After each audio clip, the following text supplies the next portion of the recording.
Naučno-istraživačkom saradnjom juče u istočnom Sarajevu potvrđena je povezanost između Univerziteta u Novom Sadu i Univerziteta u Banja Luci i istočnom Sarajevu.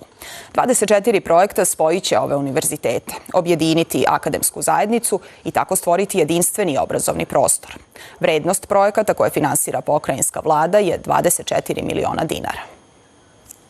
Čvrsta naučno-istraživačka saradnja potvrđena je i odobrenim sredstvima za 9 projekata iz oblasti društvenih i humanističkih nauka, 4 iz oblasti tehnoloških, 2 iz oblasti fizičkog sporta i vaspitanja, 3 iz oblasti tehničkih nauka, dok je vodeća tema bila oblast medicine u kom će učestvovati Medicinski fakultet iz Novog Sada, a odnosi se na teleekspertizu u interventnoj kardiologiji.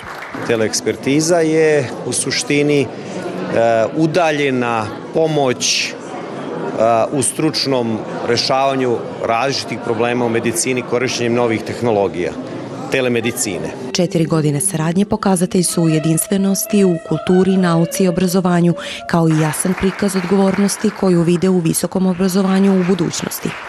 Odabir projekata koji je u delu tehničkih, tehnoloških nauka, društveno-humanističkih refleksija je realnih potreba u ekologiji, u sajber bezbednosti, u ljudskim pravima, u naravno zdravlju stanovništva.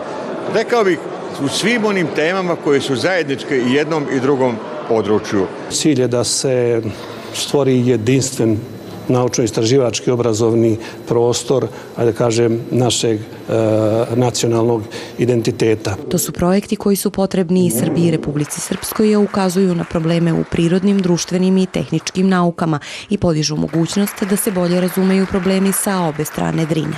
To su oni projekti koji u suštini jačaju srpski nacionalni korpus, jačaju našu nauku, naše istraživanje čine konkurentnim, jer naša 2 javna univerziteta i univerziteti u Srbiji, posebno u Novom Sadu, bolje razumiju ove stvari koje se elaboriraju kroz ove projekte. Ono što povezuje univerzitete je učešće multidisciplinarnih timova, te se na taj način objedinjuju svi članovi akademske zajednice.